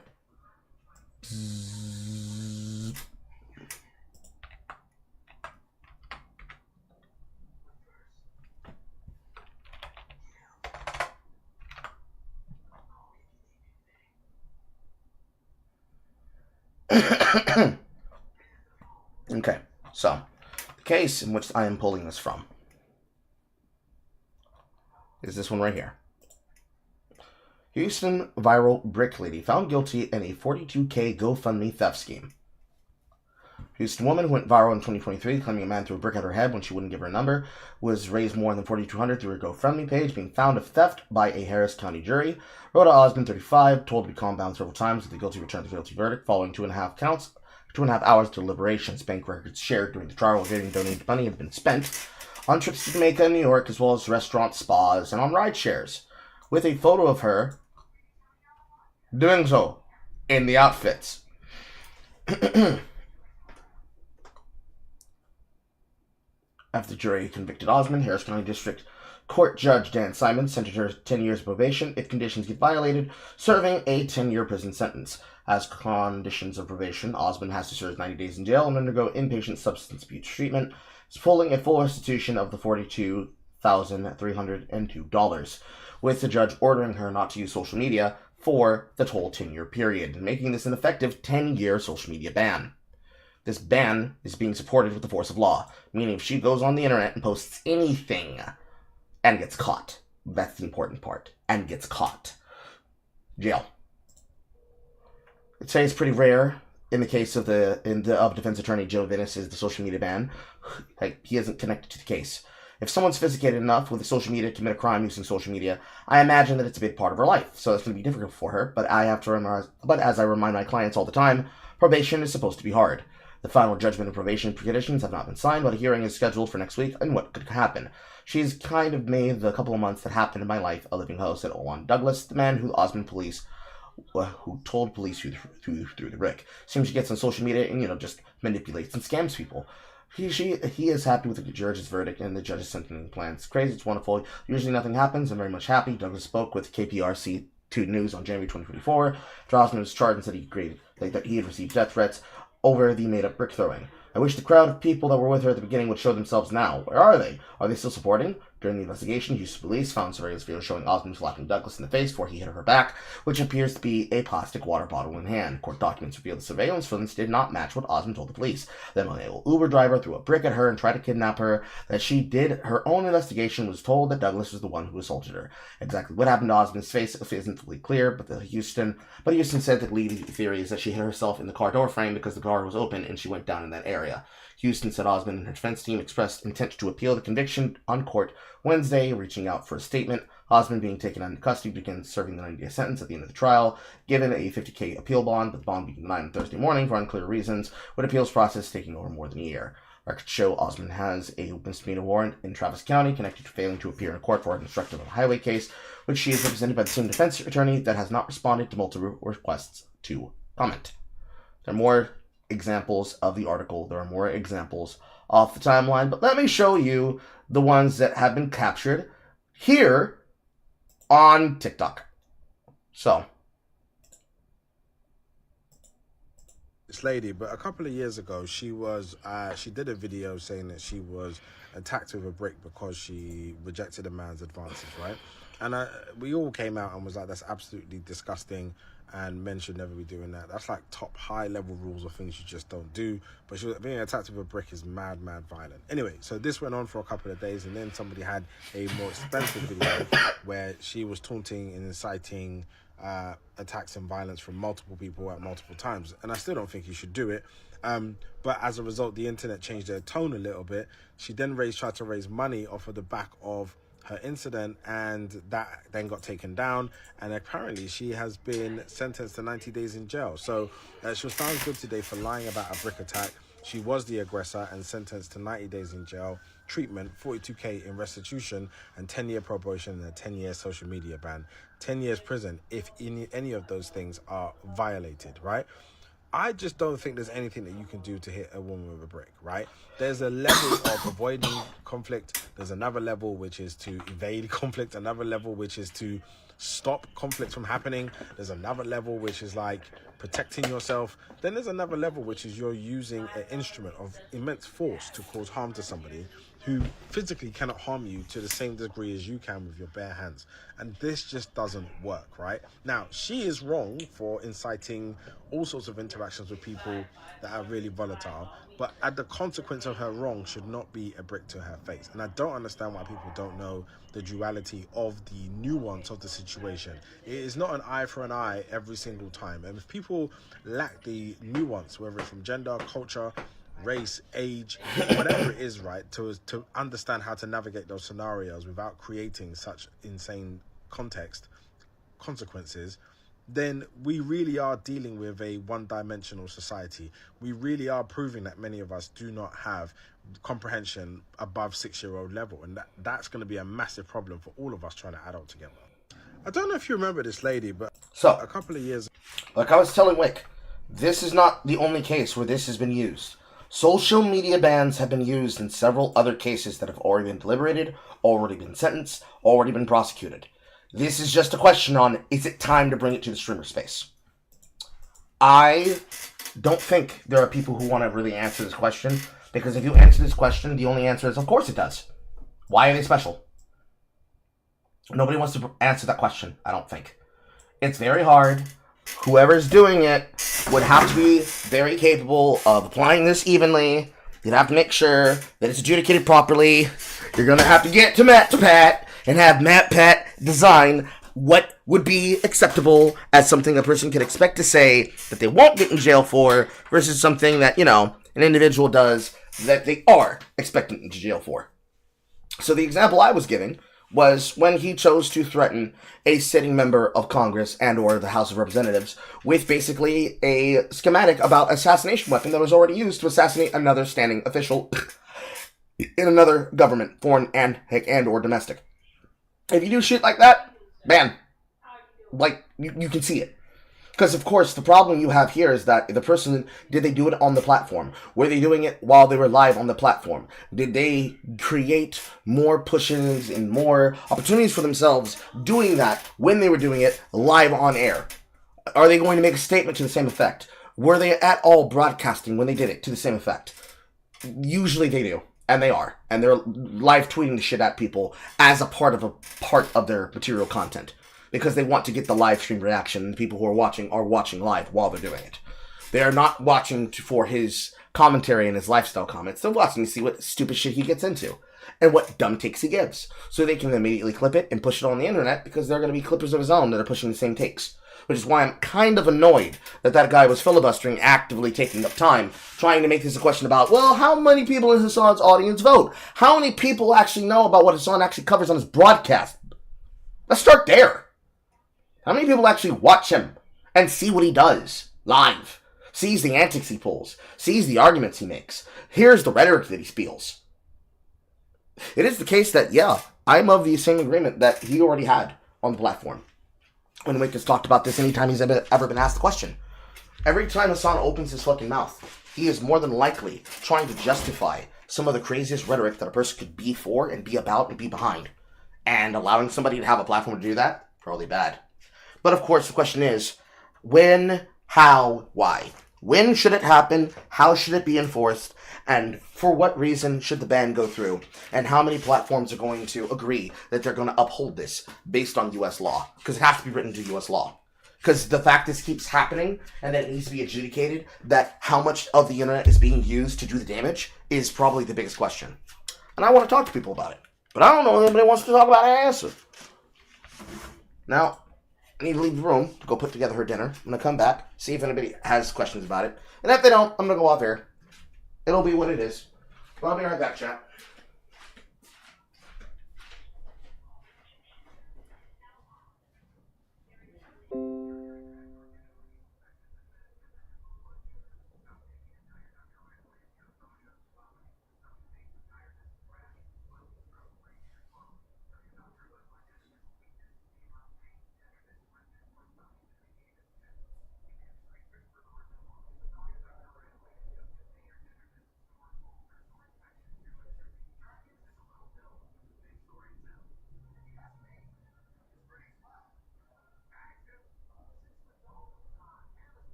He is rancid. No, he's rancid. He's toxic. People who work with him on the left work with him because he has much wealth.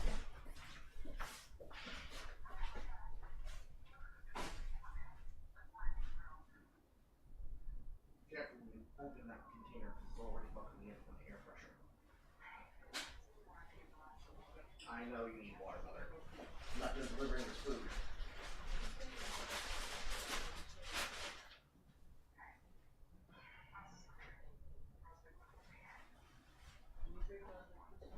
Again, I'm not done delivering food. I'm aware that you're out.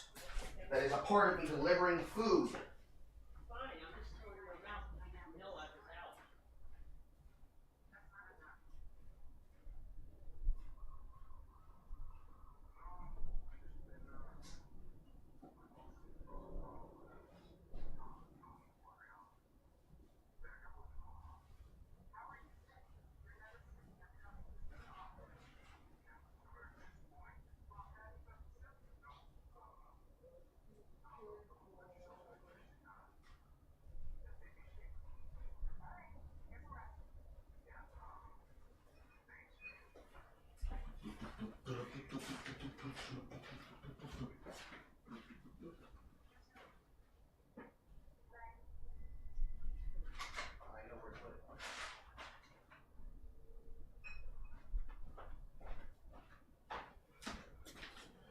And I see no one.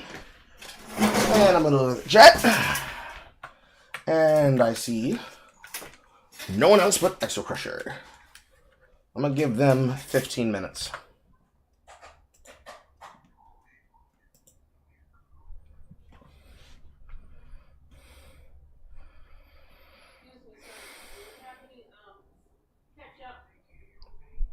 Lord have mercy.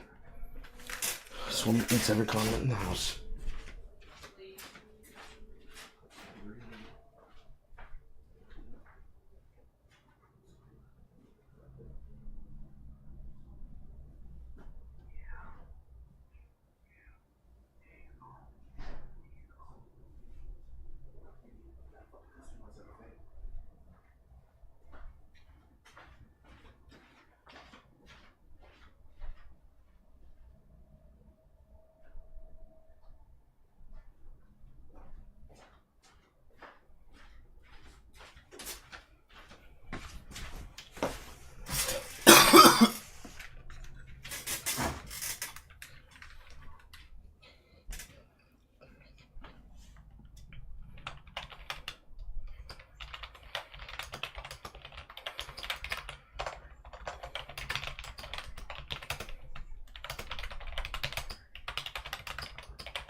Oh, fancy. You don't keep up with these different controversies, so you're just now listening in. You came in late.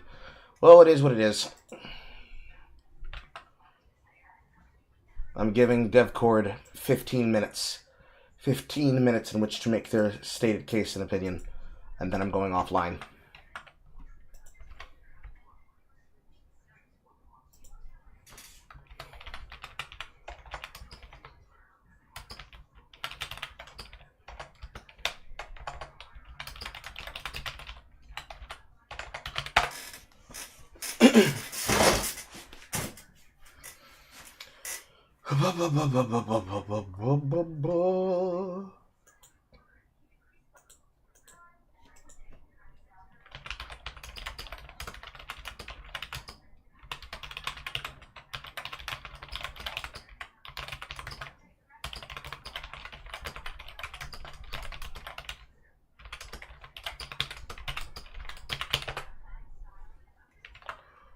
Right.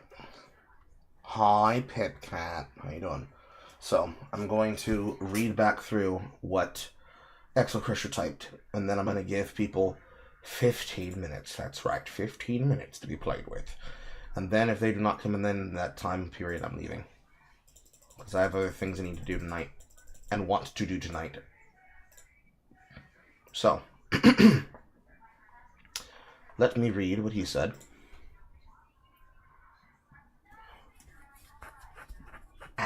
Itchy. Gone are the days someone like an Armor 21 or a Mr. Medicare where you don't know the guy but you enjoy the content. I'm sure people in this chat would be very surprised about all the website forums that were removed or dismantled, still having texts of you saying a really good joke. For influencers, it's a double whammy. You wanted your face to be shown, you did the video, you did the content, you urinated in the water well, now it's time for the pillory. All those showing of your bunnies, your house, the cool card you got, the factor sponsors that show your kitchen, that was you. You wanted to be more human when streaming, now you're going to be treated like a human. Rights and all. It's one thing to get arrested because you said an edgy joke. It's another thing when you scammed millions of people, get put in a log cabin, and then tell you to touch grass. Now, technically, all of this can be arrestable because they can be jailed via fraud or defamation or domestic terrorism, which is what that case was in perpetuity towards. You know what they say, if you treat politicians like NASCAR drivers, they have so many sponsors like on their jacket. The same goes for streamers. Also keep in mind, internet companies can remove your privilege. Not even because you said something, they can easily do it because you throttled connection, snipped the cable, etc., etc. Yeah, exactly. In the world of influencers, people just simply allow things to happen and to be because they just decide this is how it is. And the fact of the matter is that internet blood sports does not mean you get to have no consequences about behavior and action. If you choose to do shit to get attention economy in your favor, to get people to click into your broadcast, you deserve all of the things that go along with that, where you can't even be able to propose the question. You don't get to threaten people that are a part of civil servantry, and then you get to be on a platform, on a stage, being included as a part of the major, a member of the major party that pushes for the influence of who should be voted for. You shouldn't have your entire view sanitized. Everybody should get to know who you are, what you're for, what you support, and the things that you said, both on and off platform. Especially when your entire platform is the purpose and reason for why you're being invited on the stage in the first place. People like Hassan Piker don't get to do that. By the same degree, people like that of Destiny don't get to do that. But you see, you could say that they've already taken their lumps in that fashion. Now, of course, this could never be a law that's done retroactively. It is the case that the drama might exist, but then the party's going to have to decide. The same way that their party just pushed for Eric Swalwell to not only drop out of the governor race, but to also leave Congress. They actively have pushed for something that has already now been concreted, secured, it's happened, it's done. He is out. It's gone. He's gone. And I'm not even that kind of guy. I don't even care about that shit. But if they're going to try and bring up all the shit that he allegedly did in the past, and they weren't willing to kick him out because of Fang, why are y'all pushing for him to do that now?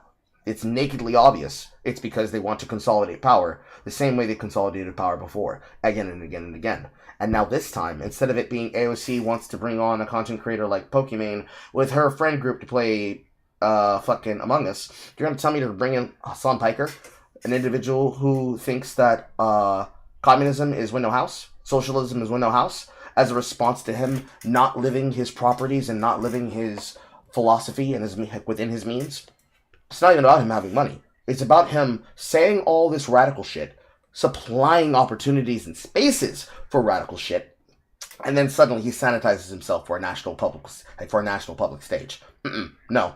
If there was anybody who was smaller than him, they would be excruciated within all the limitations of the law, and sometimes a little bit further, to make examples of them so that doesn't happen anymore. Same things that were already supposed to be conducted as well. The amount of times people have gotten away with DMCA strikes, and they've gotten away with DMCA violations, would have already gotten them banned in the first place. But we're talking about the U.S. court decides you no longer get to be on the internet. 10-year ban. They sue you. They win. You are guilty. In the inclusions of your sentencing, 10-year social media ban. It would kill the careers. Outright. Want to solve the problem? Solve the problem right there. Make it mandatory. Make it part of the mandatory process. Make it where it starts with a 30-day ban. Then extend it to a year ban. Then indefinite. With an example of parole. I promise you'll change it. But of course, you have to have a conversation about whether or not that's possible. And I don't think people want to have that conversation. I don't think they want to have the conversation. I don't think they necessarily care. I don't think they have the ability to provide the space for it to happen.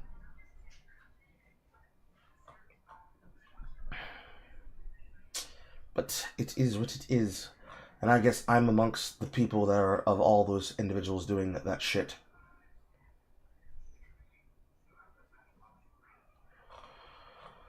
But it is what it is, what it is, what it is, what it is, what it is. It requires somebody who knows the internet. Cough, cough, MatPat. Exactly. That's exactly what I was going to mention. But unfortunately, the guy that was mauling before with Whick decided to eat up my fucking airtime by trying to make it about how many members of his audience vote. But it requires somebody who knows the internet to go to the streamer havens like California and Texas and Washington and clamp them down like highway DUI troubles. I agree. Because realistically, all these things happen within halls. It's not enough to attack a singular individual content creator and then hope the entire space moves, realizing that consequences can in fact now come find them. No. You have to start with the states that are popularizing this as a method of attention economy on the internet. Because that's really what's causing it. If a person chooses to do crazy wild shit to go viral, then remove the benefit that comes with virality. Oh, you want to go viral doing some crazy shit? Okay, no problem. You are now banned permanently from the internet. Is it worth it? No, it's not. Should be treated as such. We don't treat it that way. People think it's cool. People think it's based. I don't know.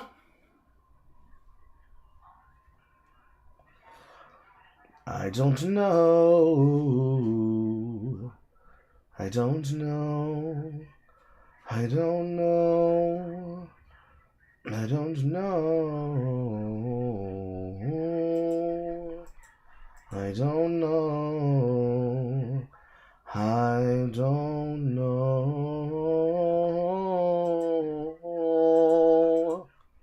I don't know.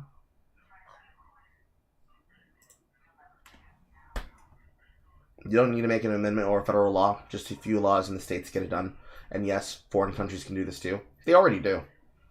The foreign countries have different rules on how they choose to adjudicate on this. I'm not fully abreast on all of them. I'm aware of how they're treating people like Johnny Somali for nuisance streaming. I'm aware of how Japan treats people who choose to go about things like this. I'm aware about how South Korea chooses to treat people like this. I'm aware of how the UK chooses to treat people like this. They've recently stepped back from doing that. At least they won't take you to jail for writing mean tweets. But inciting public affairs and possibly threatening sitting government officials? Don't know about that one. But they've already made their own adjudication about this on the world stage. America we're behind on this. We haven't decided how we want to go about doing that. Because if you really want to have a conversation about whether or not you can be able to activate influencers to become broadcasters and creators that are a part of coalition, you kind of actually have to be able to flip the question of, okay, cool. So when a person chooses to do something that's very, very bad, extremely toxic to both themselves, the platform that they're standing on, and all the other people standing around with them, how do we address those people? How do we control for that? How do we make it a safer place to be? Don't even know how you could. without making it something that's part of the states. Now, I say you have to do it at the Fed level because these people are getting involved in governmental politics. You kind of have to do something.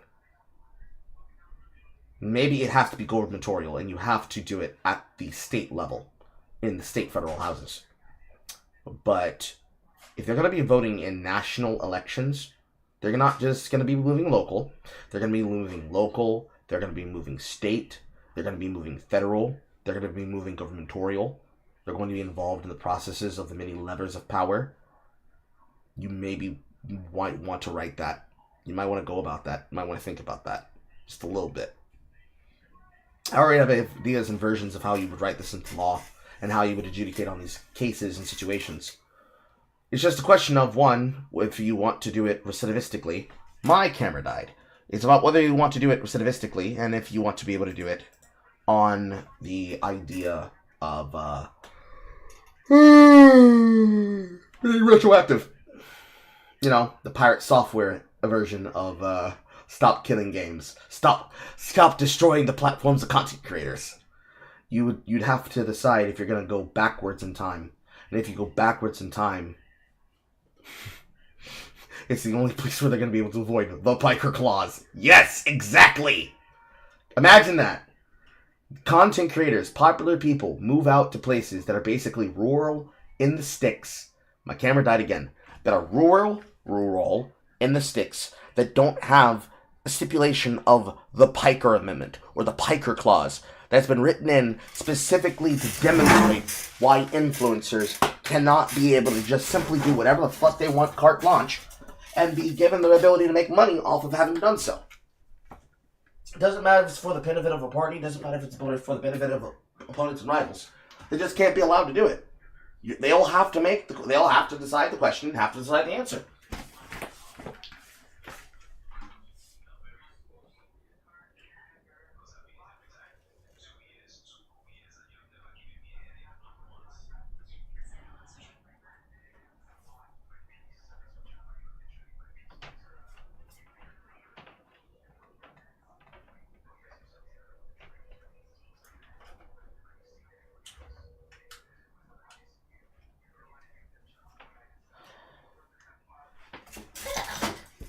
There we go. I have replugged in the webcam. Let's see if the webcam decides to function now.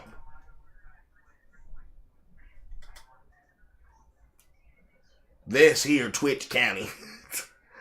I thought you were about to say this here too Mad Country. Okay, are we functioning now? Are we better? Okay, here we are again. 3 minutes to call in. 3 minutes to call in. But yeah, you can have an entire group of people just simply either disappear, Thanos, and finally decide to retire. If you actually start making it so that they can be posed consequences for this. Give you a perfect example. If Hassan Piker and his mods were to do the same shit that they did involving the DMCA case that is still ongoing with H3H3 Productions, and H3H3 Productions decides to bring it up as a part of the adjudication that, yeah, they were trying to use the internet as a way to harass me and my audience. They did so through content. They explicitly did so with the purposes of encouraging this to be something that happens. Like that. VO's gone. Throgan's gone. Denim's gone. Like, fucking, what the fuck is his name? Fucking, something Poppy? It's one of the Fergan's friends. One of Fergan's friends from her fucking Arabs podcast is gone. Fucking George. Fucking Bad Empanada is gone. Casey Tron's gone. Mike from PA under Central Committee's gone. The entire fucking connection dead. Because they'll be involved in the content. They'll be involved in the content. They'll get banned off the content. They won't have the ability to say, "Nuh-uh, I didn't do it." Yes, they were. Because they were all over it. And they were making money off of it. Raising campaigns. Trying to effectively defraud people to support them in a legal case that they knew they were locked on, dead set from jump. No argument, no dismissal, no nothing. No, you did the content, you broadcasted the streams, you siphoned the content, you made fun of it, you added on to it, you justified it, you platformed it. You do that, you are able to solve so many goddamn problems. And surprisingly, you can do that both for the left wing and the right wing. It cuts both ways. And if there are anarcho-primitivists that are just being accelerationists, like Nick Fuentes, it cuts deep there too. You can get him too. You can get all of them too. Literally, him, her, him, her, him. The entire industry would change overnight. It would actually lead to this result that the internet cult wants when it comes to making better material. Because if you can't be able to sensationalize yourself, if you can't use your skin, and you can't use drama, and you can't use lolcow status as a way to create and to encourage and to influence, you're going to actually have to just be good at your job. Doesn't mean you can't make political content. Hell, you already have to have a moratorium on political content when it comes to things like Twitch. Personally, you should probably ban it off the platform entirely, so you no longer have to worry about the craziest part of that rhetoric, which will also stop people from doing it. But this is a stopping it on the entire internet problem. If you don't argue this, if you don't think about this, it is the case that you're allowing it to happen all the time. It appears that nobody wants to talk about this. So, when the timer ends, so shall the stream. I posted a picture of the outing that I had with my woman and Zillion today. I will retweet it into the Discord under Carl Posting. Assuming anybody needs me for anything, please be able to go to your most local place to find Carl and Carl-related accessories. And as the timer hits 0 on the stream, so shall Carl leave. And I will see you all tomorrow. Because soon, and very soon, chat, we will be having in-house tournaments with cash prizes. I already talked about it last week. I put forward how I'm going to start doing it, and I'm going to afford it out of my pocket, and you all are more than happy to throw your own into the mix. However, instead of cash prizes for transfers for donations, if you're going to donate something towards the tournaments, probably get something in the format of something that can be purchased on the platforms. So things like Steam gift cards. Have the Steam gift card, protect it. When it comes time to give it to the winner, you transfer the code to the winner rather than giving it to me. Things like that. Because there is an update that was being made to Marathon. This particular update is about 0 to hero duos and trios. Instead of the market base that is basically existing right now inside of the demographic of Marathon, it is the case that they're going to run for the majority of the rest of this month, for the rest of the next half, to the 30th, that they are going to do 0 to heroes, where you don't bring any content from outside of it. Everybody goes in with a free kit and has to level up with the free kit. There might be hackers, but I'm going to talk to Marcus about it and see what he's going to do, because I'm going to do it. If I have to do it by going in alone myself, then it is what it is. But I want to do it because I want to see the live experience of what it feels like. And hopefully it's probably what maybe gives that game more life and longevity, because Lord, I'll have mercy, I already have a folder building on this week's report. Fortunately, it's more of the same. Unfortunately, it's more of the same. But this is like the one bright hope spot that I actually think might actually turn the game around. It's just not going to make it more popular. It'll make it more satisfying to those people who are tired of getting dog shit stomped on by the individuals who will not stop antagonizing them with content. And this way, they feel less about gear fear, and they start doing more about how to keep what they find and bring it into cryo. Because if they're able to get out the loot, then they can use it in cryo, and if they lose it there, oh, we'll just go back to this lobby and use this playlist in order to fight again. I see it as an infinite upside, because it makes it so people stop using this is an extraction shooter as a justification behind why you should have it happen, in my mind. Because right now, Marathon is more of a battle royale that's using an extraction shooter as a skin to walk around in, rather than the reality of what it actually is. So, getting that across the board, I like it. As it will come forward about the tournament. The tournament's not going to be next week. It's not going to be the week before next. I'm going to break that down tomorrow. So if you are interested in learning about this, I'm going to tweet about it inside of the Discord, and then I'm going to tweet about it on the community page on my YouTube. So pay attention, don't miss it. Also, there is a thread inside of inside the Afro Parlor in the general chat about the hair dye colors. I would suggest that you put in your picks for the colors, because you have until around about towards the back half of the month, because that's going to happen. It is proceeding. It is occurring. Alright? That's all I have to say. We've run out of time. And it's time to leave, because I'm hungry. It's time to leave, as I need a fucking pee. Yes, it's time to leave, because I need a fucking pee. I'm hungry, and I would like to fucking leave, and it is great if you have been here with niggers, but it is time to get out this bitch. Goodbye, I'm busting. I'ma leave out the door. Goodbye, I'm going. I'm just about this whore. I said I'm leaving. I'm gone. And I'll see y'all next time from the floor. Goodbye.